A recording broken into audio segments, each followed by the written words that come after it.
It's going to be a bird carving that will be painted. The paint will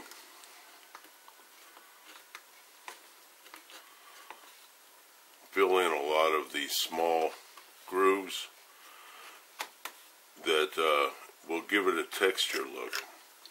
So in this case, we're going to exaggerate the texture a little bit to compensate for the paint filling in the small grooves. It's always important not to fill in or use too much thick paint. You want to thin it down fairly thin, almost like water paint. What I do first is I take my rough knife. This isn't much more than a pocket knife and stuff that I love because I can get it so sharp,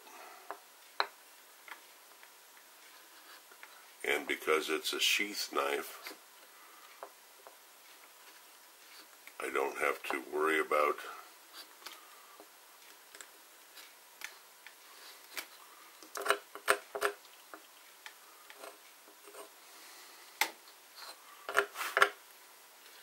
any kind of scarring.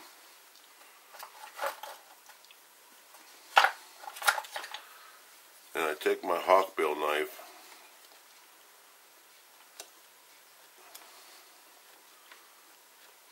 This one is made by one of our club members, Paul McKee.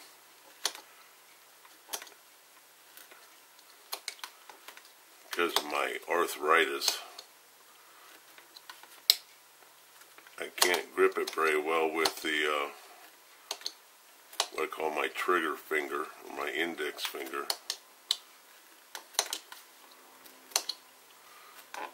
I make a series of slight slices. You don't want to go so deep that you're going to pull it apart. But notice the angle that I have the knife at. Towards the end of the feather. You don't want to angle it out. You want to more or less like a fan.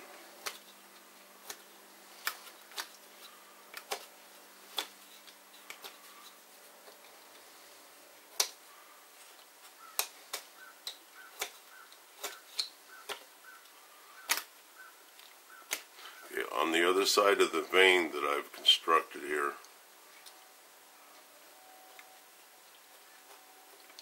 the angles will go the opposite direction. Kind of like the veins in a leaf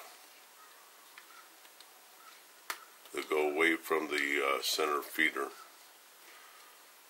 or the stem of the feather.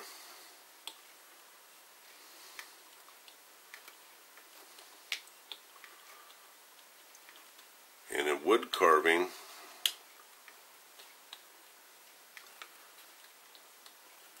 when you're doing texture, you're going to create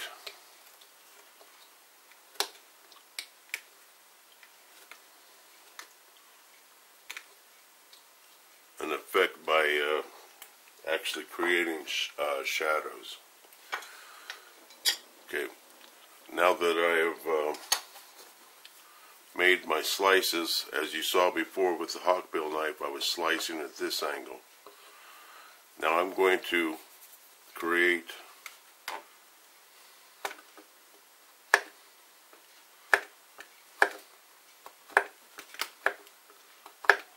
little wedges being taken out.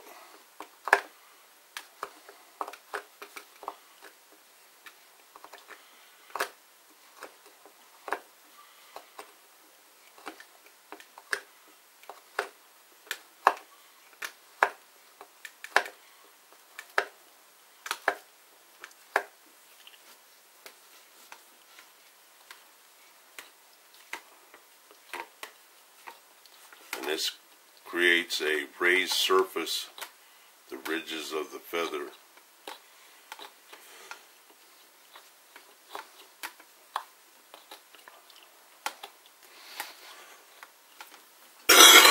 Excuse me.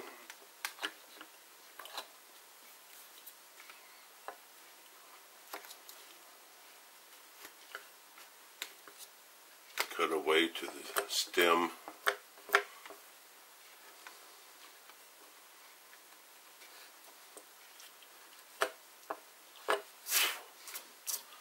And there you go.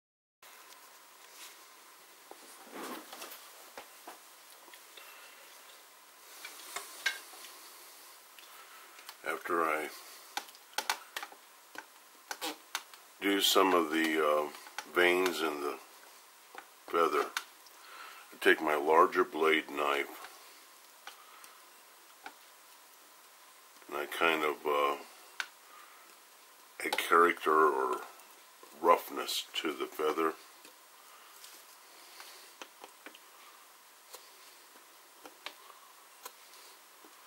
It gives it a little more dimension.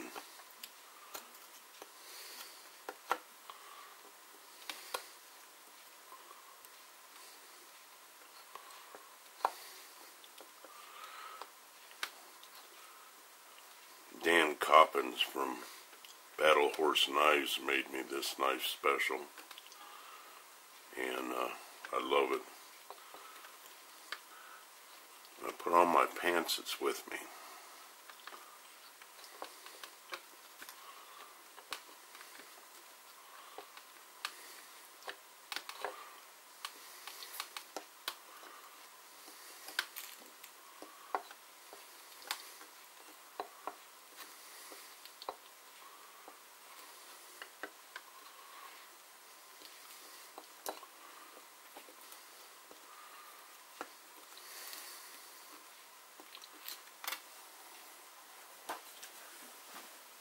Give you an idea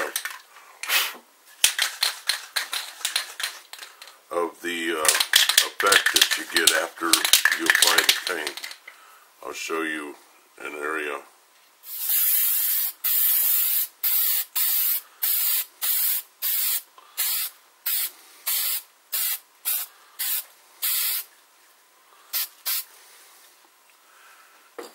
And you can see the veins as they show here, but with the paint on them it doesn't show it quite so much, so it adds actually a texture to the wood to perform the imitation of a feather. There's hundreds of different ways you can do this kind of thing. This is my way. If you're interested, on YouTube, JimRedHawk has a demonstration on making feathers. He is the master. Check it out.